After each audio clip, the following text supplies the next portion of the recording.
Just imagine, my wife cheated on me, and I not only became richer, but also got a car dealership. You won't believe who gave me the money and why. Let's start from the very beginning. The name's Jake. I'm 32 years old and have been a mechanic for a solid decade now. Got into it right after finishing tech school, but truth be told, I was elbow deep in engines long before that. My uncle ran a garage, and most of my teenage years were spent right there, learning the trade from him.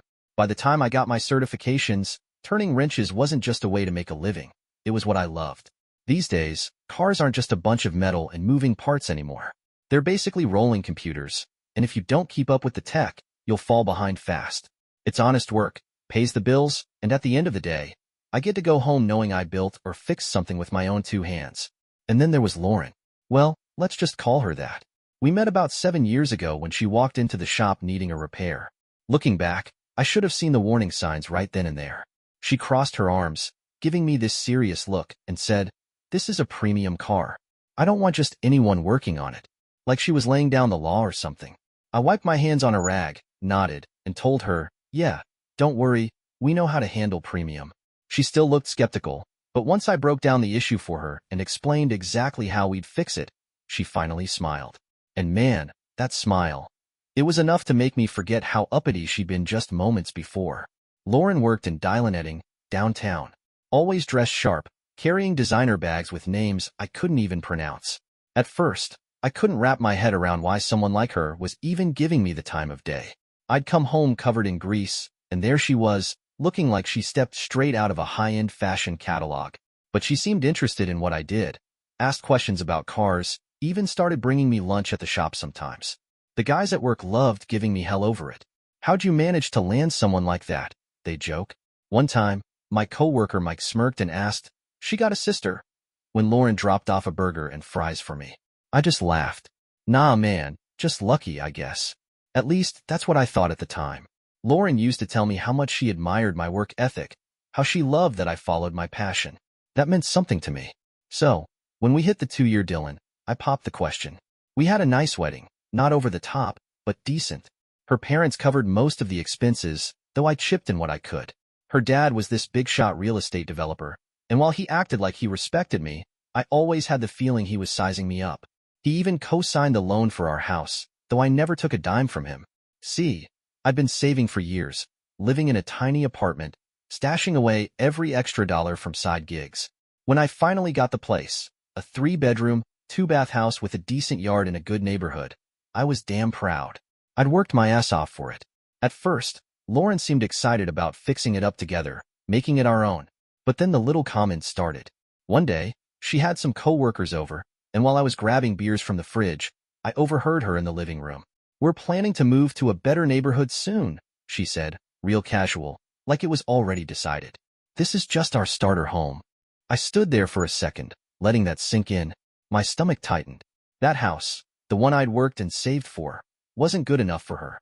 And that was just the beginning. I started picking up on things. How she hesitated before telling people what I did for a living at her office parties. When she actually invited me, that is. She'd introduced me as a small business owner in the automotive industry. Technically, that turned out to be true later. But back then, it was like she couldn't bring herself to just say I was a mechanic. My sister, Olivia, she saw right through Lauren from the start. She'd stop by the shop sometimes to get her car checked out, and one day, she pulled me aside. "I don't like the way she looks at you," she said. "Like you're some project she's working on." I just laughed it off. "Come on, Olivia. You're being overprotective. She's not like that." Olivia shook her head. "I'm telling you, Jake, just watch out." The first year of marriage? It was all right, I guess. We had our routines. I'd work the shop from 7 in the morning until 6, sometimes later if we had a big job. Lauren worked 9 to 5, but she was always staying late for client meetings or some team-building event. I should have paid more attention to all those late nights, but I was busy taking business classes at the community college. Didn't mention it to her, though. Every time I brought up doing something to improve myself that didn't involve leaving the auto shop, she'd just brush it off like it was a waste of time. Looking back now, the red flags were everywhere. The way she wrinkled her nose when I came home with grease-stained clothes. How she stopped hanging out in the garage when I was working on my project car. The constant suggestions about going back to school so I could get a real career. But you know what they say about hindsight. Things really started going south 2 years into the marriage. Lauren got promoted at work, and man, that's when she became unbearable. She'd come home rattling on about these fancy client dinners and networking events, always slipping in some mention of this guy, Dylan. Apparently, he'd helped her a lot with getting that promotion. One night, I remember clear as day. She walked in past 11, wearing this sleek new dress I'd never seen before. "Where'd you get that?" I asked, trying to sound casual. "Oh, the office had an emergency client meeting," she said, breezing past me. "I had to buy something appropriate." I frowned. "You had to go shopping just for a meeting?" She let out this dramatic sigh. "Jake, it's just work. I don't have time for this." Like I was the idiot for even asking. Around that time, she started making offhand redillings about the house. My father-in-law, who, let's not forget, had co-signed the loan, would come over for dinner, and they'd chat about property values, how I was supposedly holding Lauren back by not wanting to upgrade to a better neighborhood. He even had the nerve to say that since his name was on the loan, he had a say in what we did with the house. And Lauren? She just sat there nodding along. But the worst part? The way she started talking about my job. One day, a wealthy client brought in his Ferrari for repairs. Most shops in town wouldn't even touch it, but I had the right certifications for high-end cars. And you know what Lauren told her friends? That I was just playing around with expensive toys instead of focusing on a real career. Meanwhile, I was making some serious money on these high-end specialty repairs, but Lauren never seemed to care about that part. She never asked, never seemed interested. At first, I brushed it off, but after a while, it started to get under my skin. Then came the work parties. Man, those were brutal. One year, there was this fancy Christmas event at some overpriced hotel downtown. I spent good money on a decent suit so I wouldn't stick out like a sore thumb. But the whole night, Lauren kept drifting off to chat with her coworkers, barely acknowledging me. Her office crowd was a different breed. Guys in expensive suits bragging about investment portfolios and vacation homes. At one point, after Lauren introduced me as her husband, one of them raised an eyebrow and said, "Oh, you're a mechanic? Hey, I've been looking for someone reliable. Got any recommendations?" Lauren just laughed, giving my arm a little pat like I was some charity case she was bringing around out of pity. I stood there, feeling like I didn't belong. That party widened the gap between us even more. We used to at least have dinner together most nights, but after that, she started staying late at work more and more. And when she was home, she wasn't really there. Always glued to her phone or laptop, distracted. One evening, I tried to set up a date night, hoping to bring us back to where we used to be. "Hey, how about we hit that steakhouse we used to love this Saturday? Just the two of us." She barely glanced up from her phone. "I can't, Jake. A big client's coming into town, and we have dinner plans. It's important." I exhaled, trying to keep my cool. "More important than spending time with your husband?" She sighed, rolling her eyes. "You just don't get it. This is my career, Jake. I can't just drop everything for a date night." That's when I started noticing the little things. The way she was always texting, her phone constantly flipped face down, walking out of the room whenever she took a call. Classic red flags, right? But I kept telling myself I was just being paranoid. She was a dial-netting executive now. Of course she had a ton of work calls. But then her brother got involved. Now, this guy had always been a piece of work. One day, he brought his car to my shop and just assumed I'd fix it for free, because we were family. "Come on, man," he said, leaning against the counter. "We're family. It's just a small favor." I shook my head. "A small favor? You need new brakes, an oil change, and a full inspection. That's not small." He scoffed. "Unbelievable. I'll tell Lauren about this. She's gonna be pissed." And sure enough, that night, Lauren came storming through the door, fuming. "Why couldn't you just help my brother out? It's not like you're doing brain surgery, Jake. It's just car repairs." My jaw clenched. "I work hard for my money, Lauren. Just because I'm a mechanic doesn't mean I should hand out free labor. Would your dial-netting firm do work for free?" She just huffed and walked away. Then there was my father-in-law. He started showing up at my shop unannounced, sticking his nose where it didn't belong, asking about my finances, demanding paperwork for the house payments.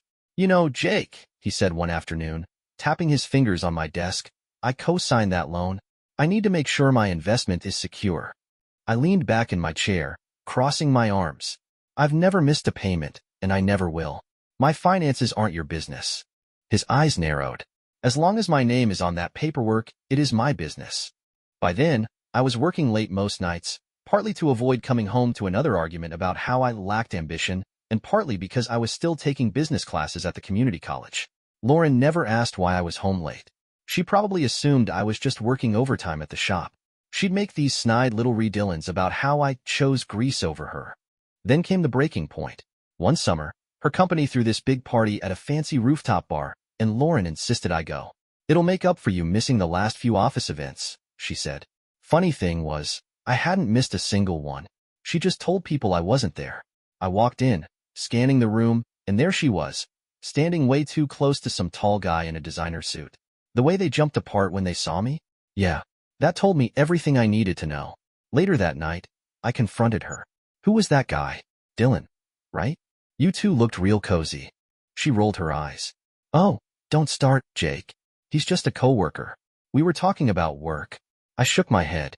Talking about work doesn't usually mean standing that close. She sighed, exasperated. "You're being ridiculous." I knew something was off, but I didn't have proof. Not yet. So I started paying attention. Every Thursday, she'd stay late at the office. But when I drove by, her car wasn't in the parking lot. Then there were the credit card statements. Suddenly, there were all these charges from restaurants I'd never heard of. Always for two people. Always on Thursdays. One night, I held up the statement. "Lauren, what's this? A dinner for two at some fancy steakhouse downtown. On a Thursday?" She snatched the paper out of my hands. "It's a client meeting, Jake. I told you. I have these all the time." I let out a dry laugh. Funny how these client meetings always happen at romantic restaurants downtown. But the real gut punch came in the mail a few weeks later. There was an envelope from a high-end jeweler, one of those fancy places where everything costs more than my first car. At first, I thought maybe, just maybe, Lauren had finally decided to surprise me with something nice. But then I opened it. A receipt. For a men's watch. And not just any watch. The kind of ridiculously expensive, luxury brand status symbol that screamed wealth. My birthday wasn't anywhere close, and Lauren had never bought me jewelry before. She always used to say, "What's the point? You'll just get oil and grease all over it. So why now? And why a watch?" That night, I sat at the kitchen table, the envelope in front of me, waiting for her to come home. When she finally walked in around 9:30, dressed way too nice for someone who was supposedly working late, I held up the receipt. "Hey," I said, keeping my voice steady. "Got the mail today. Want to tell me about this?" She glanced at the paper, then back at me, her expression unreadable. "Oh, that," she said, voice too casual. "It's a gift." I stared at her. "A gift? For who?" "For my boss," she said, way too fast. "It's a thank you gift. He, helped me a lot with the promotion." I just sat there, staring at her, knowing damn well she was lying straight to my face. A men's watch from a high-end jeweler as a thank you gift? That's interesting, I said, holding her gaze. Lauren let out a sharp, incredulous laugh and shook her head. "Jesus, Jake, are you really doing this? You sound ridiculous." I took a deep breath, trying to keep my anger from boiling over. "I sound ridiculous?" I exhaled slowly, gripping the edge of the table. "Lauren, I've been trying to talk to you for weeks, trying to understand why you've been acting different, staying late, dodging my questions. And every time, you twist it around and make me feel like I'm the crazy one. But now I find a damn jewelry receipt for a gift that sure as hell ain't for me. And I'm the one being ridiculous?" She rolled her eyes, arms crossing over her chest like she was already done with the conversation. "You're being insecure and controlling. It's exhausting, Jake. Just because I have a career and work late doesn't mean I'm doing something shady." I leaned forward, planting my palms on the table. "Then tell me the truth, Lauren, because none of this adds up." Her face hardened. "You know what? I don't have to justify every little thing I do to you. I work my ass off, and all I get when I come home is an interrogation." I let out a bitter laugh, shaking my head. "Funny. I thought marriage meant being honest with each other." She snatched the receipt off the table, crumpling it in her fist. "I can't deal with this right now." And just like that, she turned on her heel and walked out of the kitchen. The more I pushed, the further she pulled away. Every time I asked a question, suddenly I was the problem. She started making little digs, calling me obsessive, paranoid. Anytime I caught something that didn't make sense, she twisted back on me until I was questioning my own damn sanity. Then came the final straw. Amy. Amy was one of Lauren's coworkers, and she came into my shop one afternoon for an oil change. She was one of those chatty customers, the kind that fills the silence with small talk while you work. Halfway through, She tilted her head and gave me a puzzled look. "Oh, I thought you guys split up already," she said casually, like she was commenting on the weather.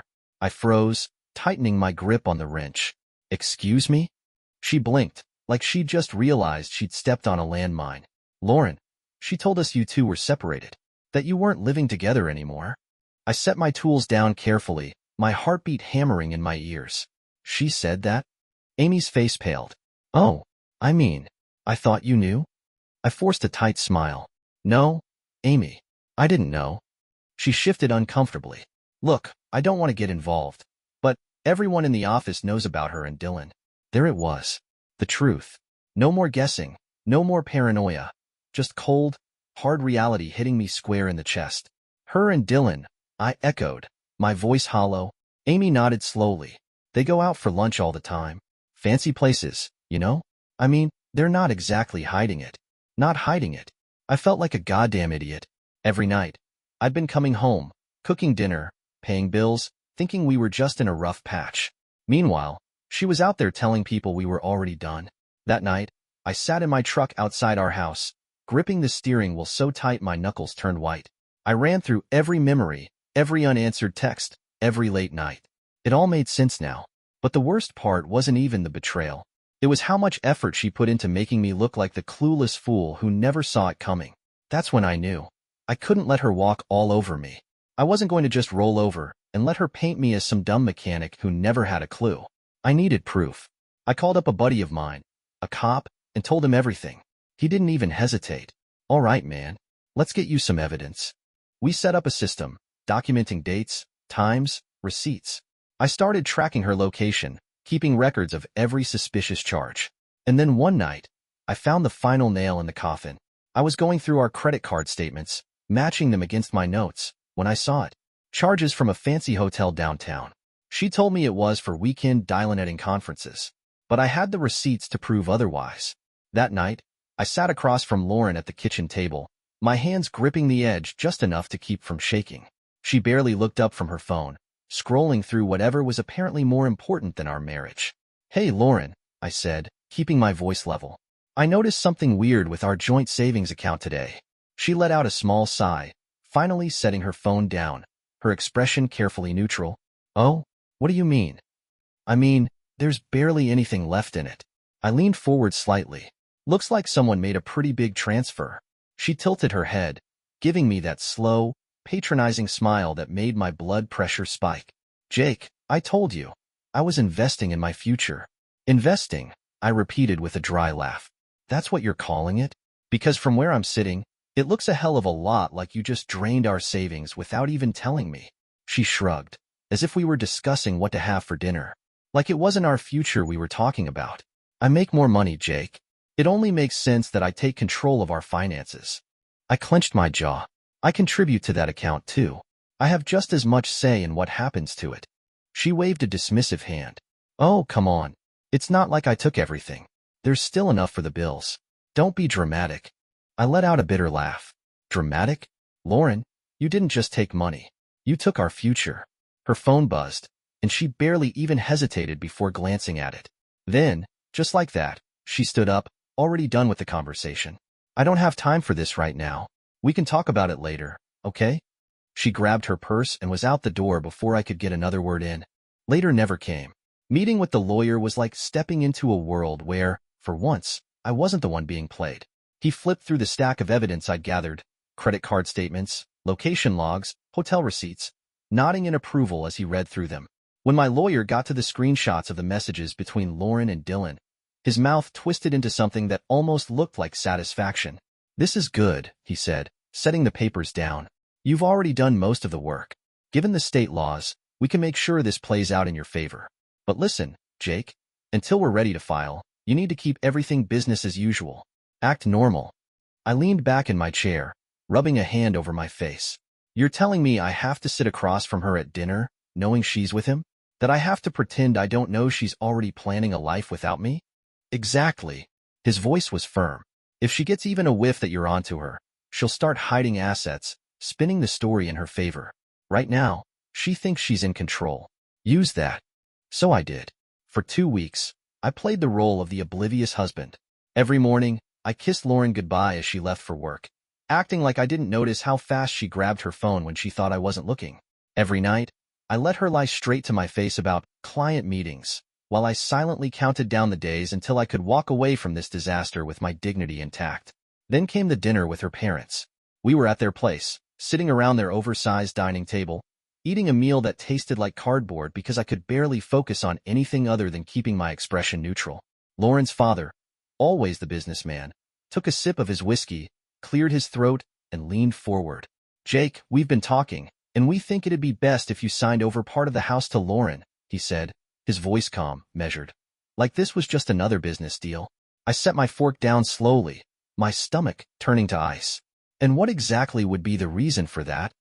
Lauren's mother gave me a look, one of those condescending, sympathetic smiles reserved for people who are too slow to understand what's best for them. "For security purposes, dear. Just in case." I glanced at Lauren, but she wouldn't even meet my eyes. They weren't just preparing for a separation. They were planning to push me out completely. My lawyer had suggested I get proof of her father's attempts to manipulate the situation, so I started recording our conversations. One-party consent laws were on my side, and I got some pretty interesting clips, including him outright joking about making my life miserable if I didn't do the right thing and hand over what Lauren wanted. Then came the day everything blew up. It was a regular Thursday, Lauren's usual late meeting night. I was at the shop finishing up when my neighbor, Mr. Thompson, called. "I thought you should know," he said, his voice low and cautious. "Lauren just pulled up with some man I've never seen before. They went inside together." I didn't have to ask who it was. I already knew. My hands were steady when I drove home. Funny how calm you can be when you finally have to face something you've known was coming for a long time. I walked in to find them in the kitchen, Lauren and Dylan. His hands were on her waist. The look on her face when she saw me standing there. I'll never forget it. "Get out," I said quietly. "Both of you. Now." Lauren's expression flickered from shock to anger in a heartbeat. "This is my house too. You can't just—" "The house that I paid for." I cut her off, my voice eerily calm. That made her even angrier. "You have 30 minutes to pack a bag and leave," I said. Dylan, the coward, slipped out the back without a word, leaving Lauren behind, still yelling at me about her rights. 20 minutes later, she was on the phone with her father, screaming for backup. Her dad's SUV came screeching into the driveway, and before it even stopped, her brother Brandon was already jumping out, puffing up his chest like he was spoiling for a fight. "You can't throw my daughter out," her father bellowed, trying to push past me into the house. Brandon stood beside him, fists clenched, ready to make this physical. I held up my phone, already recording. "You're both trespassing, and I've already called the police." Her father's face turned red. "This is my daughter's home. I co-signed the loan. That makes this house mine." He waved a folder of papers in my face, but I saw the flicker of uncertainty in his eyes. I didn't even flinch. "Your daughter's been cheating on me for months," I said, loud enough for the neighbors who had started gathering to hear. "I have proof. Hotel receipts. Messages. You really want to do this out here in public?" That's when the cops pulled up. Guess Lauren's family forgot that I had half the local PD's numbers saved in my phone after fixing up their fleet. Brandon took one last step toward the door, but stopped cold when he saw the officers approaching. Amazing how fast someone's attitude changes when they realize they're about to get hit with a breaking and entering charge. The next hour was surprisingly quiet. The cops supervised while Lauren packed her bags. Her father and brothers stood by their car, all that bluster from earlier gone. As she walked out, Lauren tried one last time. "You'll regret this. You have no idea what you're doing." I just smiled. Actually, for the first time in a long time, I know exactly what I'm doing. The next morning, my lawyer filed for divorce. Lauren got served at her office. Found out later she made a big scene about it, crying to her coworkers, painting me as the heartless, cruel husband. Meanwhile, she'd been planning to take half my assets and move in with Dylan the whole damn time. Her lawyer reached out, trying to negotiate before things got ugly. Their offer? I could keep the house if I paid Lauren a massive settlement. The number they threw out was ridiculous, like they thought I had some hidden stash of money somewhere. My lawyer told them to pound sand. That weekend was a mess. Lauren's family started running their mouths, telling everyone who would listen that I was abusive, that I had trapped her in a toxic marriage, that I was trying to leave her homeless. Some of her friends even posted about me on social media, playing the victim card on her behalf. My sister wanted to clap back, but I told her to let them dig their own graves. Lauren tried to come back to the house to grab more of her stuff, but by then, I changed the locks. My lawyer said she had to go through proper legal channels. She left me this long voicemail, whining about how I was being petty and immature. Pretty rich coming from someone who got caught sneaking around my house with her boyfriend. The next few weeks turned into a paperwork circus. Her lawyer kept sending demands, acting like Lauren was entitled to everything just because her dad's name was on the loan. They really thought they had me backed into a corner. Even had the nerve to send over a detailed list of everything they wanted, like they were shopping from a damn catalog. The house, half my savings, my project car, even my tools. My tools. The first court date was just a preliminary hearing, but you wouldn't have known it from the way Lauren and her crew carried themselves. She strolled in with her parents, Dylan, and some expensive-looking lawyer who seemed like he stepped straight off a TV show. They all sat together, whispering and smirking, throwing glances my way like I was some kind of joke. My lawyer had advised me to wear my work uniform, not the greasy one, but my clean shop gear with my name and certifications stitched on. Said it would help reinforce that I was a skilled professional, not the lazy bum they were trying to paint me as. Lauren actually laughed when she saw me. He couldn't even dress properly for court, she sneered to Dylan, loud enough for half the room to hear. I ignored her. Let her feel confident. That confidence started to crack when her lawyer began spinning this ridiculous story about how Lauren had supported my career and helped build the business. I nearly laughed out loud. They even tried to claim she handled the shop's bookkeeping, which was complete and utter bullshit. She'd never so much as glanced at my business records. Then they got to the house. Lauren's father took the stand, looking every bit the powerful businessman he fancied himself to be. He spoke in that cool, controlled tone of his, explaining how he'd co-signed the loan because I wasn't financially stable enough to qualify on my own. Framed it like he'd done me a massive favor, like he was some kind of benevolent benefactor rather than the controlling, manipulative man he really was. My lawyer just sat there, calm as ever, scribbling notes while they built their house of lies.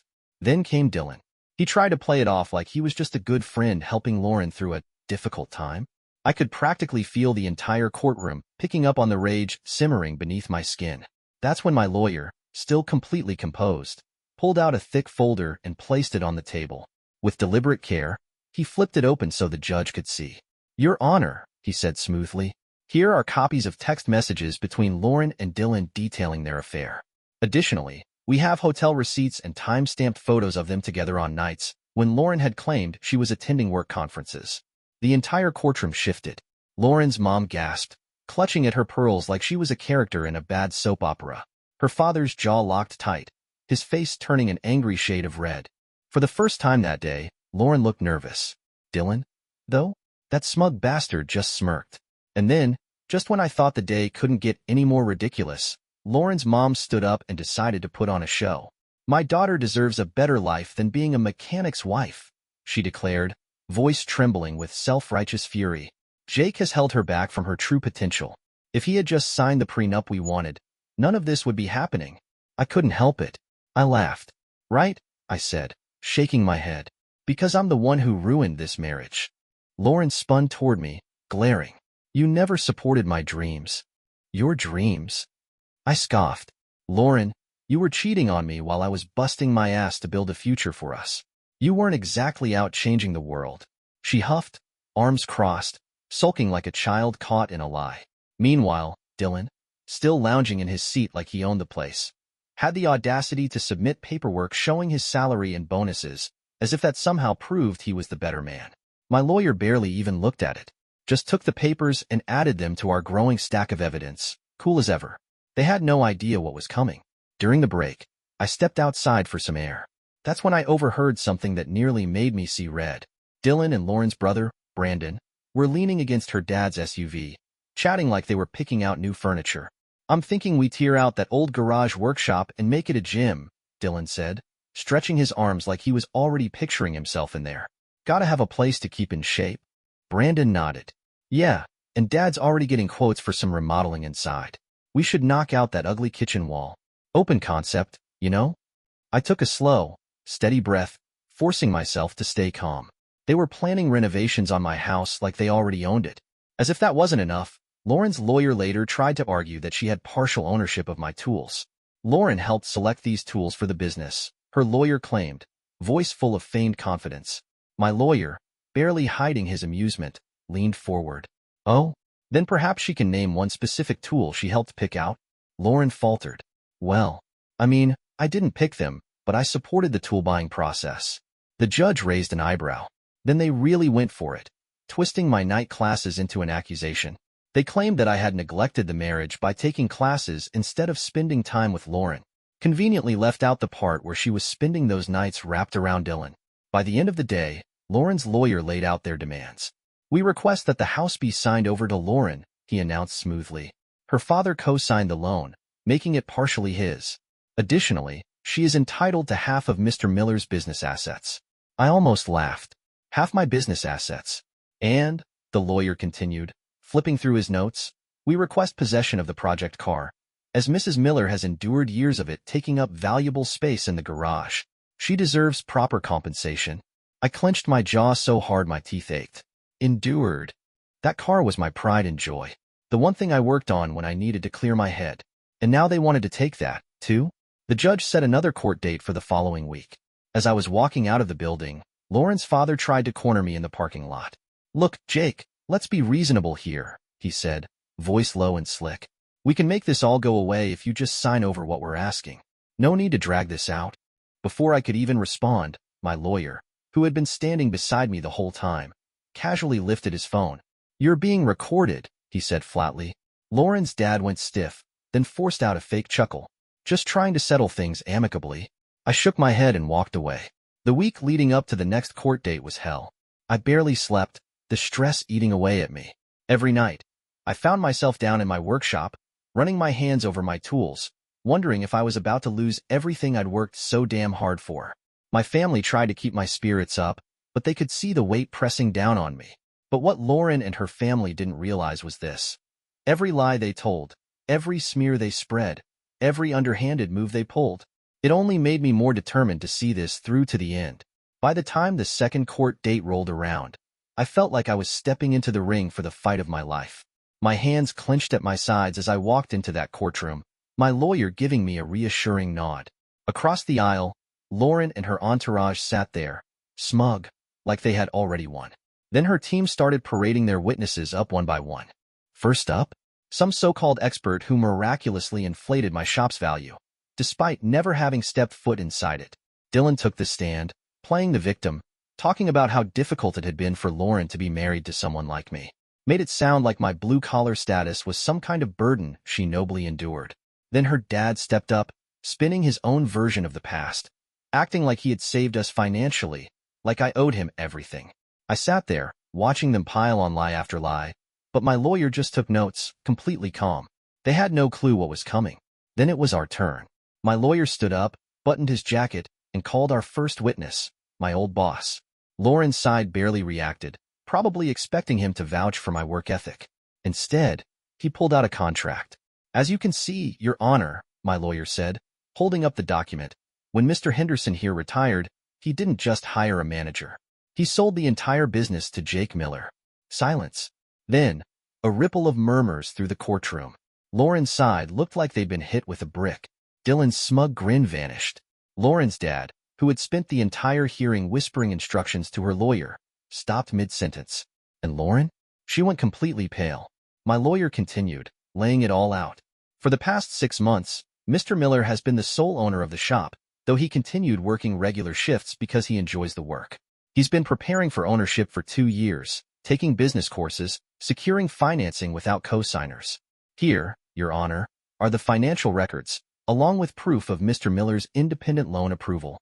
Then came the final blow. The business is thriving. Mr. Miller has secured contracts with 3 luxury car dealerships, a fleet maintenance deal with a major company, and is in the process of opening a second location. Lauren shot up from her seat. That's a lie. I was married to him when he bought it. That means I should get half. My lawyer barely reacted. Instead, he pulled out the purchase agreement and slid it across the table. This sale was finalized 2 weeks before Mr. Miller discovered the affair. Paid for entirely with his own savings and a business loan, in his name alone. The judge turned to Lauren, raising an eyebrow. Mrs. Miller, if you were as involved in the business as you claim, why did you have no knowledge of this sale? Lauren's lawyer stammered, searching for an answer. My lawyer didn't give them time. He was already flipping to the next page. In fact, Your Honor, he continued smoothly, on the exact day Mr. Miller signed the purchase papers, Mrs. Miller was at a hotel with Mr. Dylan Dawson. Lauren's dad lurched forward, furious.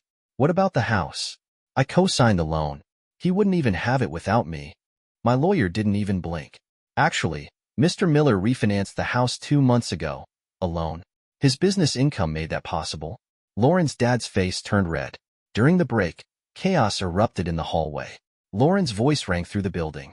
You should have investigated his finances better. She snapped at her lawyer, her face twisted in rage. By the time we returned to the courtroom, her whole demeanor had changed. The arrogance was gone. Now, she was crying, playing the victim. Your Honor, she sniffled, I always believed in Jake's dreams. I supported him every step of the way. I gave up better job opportunities to stay here and help him build his business. I scoffed under my breath. The only thing she ever built was a stack of hotel receipts with Dylan. The judge looked unimpressed.